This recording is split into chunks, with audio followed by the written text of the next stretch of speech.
अस्सलामुअलैकुम व्यूवर्स, उम्मीद है कि आप सब बखैरियत होंगे।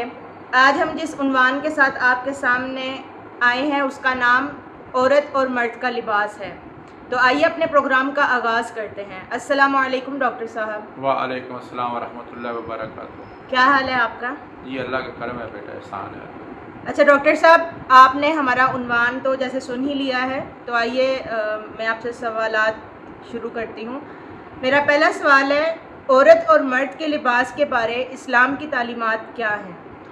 बिस्मिल्लाहिर्रहमानिर्रहीम। व्यूअर्स अस्सलाम वालेकुम। जैसे कि हम बहुत सारे मौक़े पे हमारी बात होती रहती है लोगों के साथ, और ये अक्सर हमारी बात मजालिस में भी हो जाता है कि ये इस्लामी लिबास है या ये इस्लामी लिबास नहीं है। तो दोस्तों, इस्लाम जो है वो किसी एक लिबास को इस्लाम का नाम नहीं देता। इस्लाम ने कुछ असूल मुतय्यन किए हैं। उन असूलों को अगर पूरा कर लिया जाए तो हर वो लिबास जो किसी भी खित्ते का हो, अगर वो उन शराइत पे पूरा उतरता है तो वो ऐन इस्लामी लिबास है, और अगर वो उन शराइत पे पूरा ना उतरे तो वो इस्लामी लिबास नहीं कहलाएगा। तो इसमें बड़ी सादा सी चीज़ है कि एक असूल इस्लाम ने मुतय्यन किया है कि लिबास मर्द हो या औरत हो, वो इस तरह से पहने कि उनके सतर के जो मकामात हैं वो अयां या ज़ाहिर ना हो पाएँ।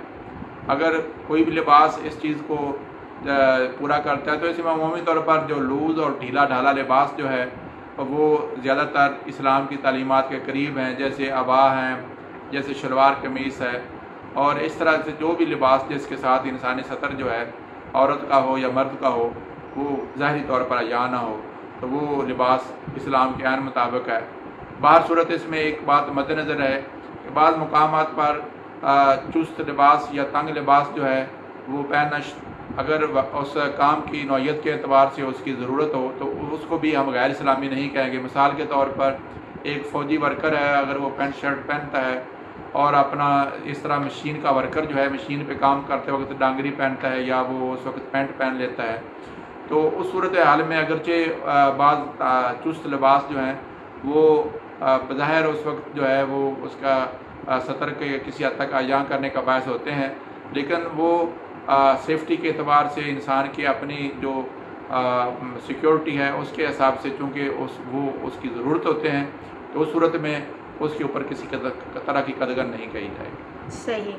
अच्छा, तो नेक्स्ट क्वेश्चन मेरा ये था, औरत मर्द लिबास और दीगर अमूर में मुशाबिहत की ममानियत क्यों की गई है?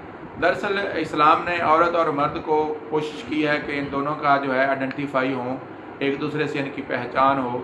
एक तो अल्लाह तबारक तआला ने कुछ खुद ही इंसान की साख्त औरत और मर्द की ऐसी बनाई है कि वो एक दूसरे से आइडेंटिफाई होते हैं, और दूसरा ये है कि क्योंकि अल्लाह तबारक तआला ने जो एक इंसानी मुआशरा है उसमें औरत का एक मुकाम है, और इन औरत और मर्द के थोड़ा सा फिसल जाने से मुआशरे पर चूँकि एक नेगेटिव असरात जो हैं वो देरपा किस्म के मुरतब होते हैं।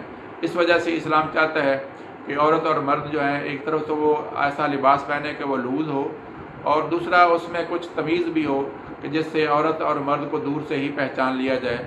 लिहाजा औरत और मर्द की जो लिबास की पहचान है और दीगर अमूर में जूते की और हर तरह की जो चीज़ें हैं उसमें आप आम ज़िंदगी में भी देखते हैं कि औरतों और मर्दों के लिबास, जूते और पहनावे में अमूमी तौर पर फ़र्क रखा जाता है, और इन तमाम चीज़ों का मकसद ये है कि औरत और मर्द की पहचान जो है वो आसानी से हो सके। सही।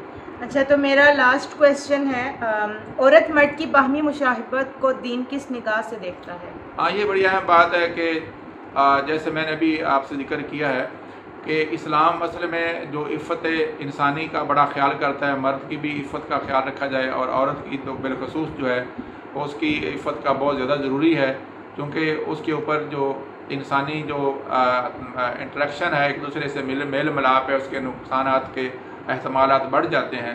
तो इसलिए इस्लाम जो है वो कोशिश चाहता है कि औरत और मर्द बड़ी आसानी के पहचाने जाएँ, और यही वजह है जब सूरह नूर में जब अल्लाह तबारक तआला ने ये इरशाद फरमाया कि पर्दे के अहकामात नाज़िल किए, तो उसमें एक हिकमत ये बयान की गई कि जब तुम अपनी ओढ़नियाँ जो है अच्छे तरीके से अपने इर्द गिर्द ढाँप लोगे अपने आप को, तो तुम मर्दों से पहचानी जाओगी और तुम्हें किसी तरह की अजियत जो है उसका सामना नहीं होगा।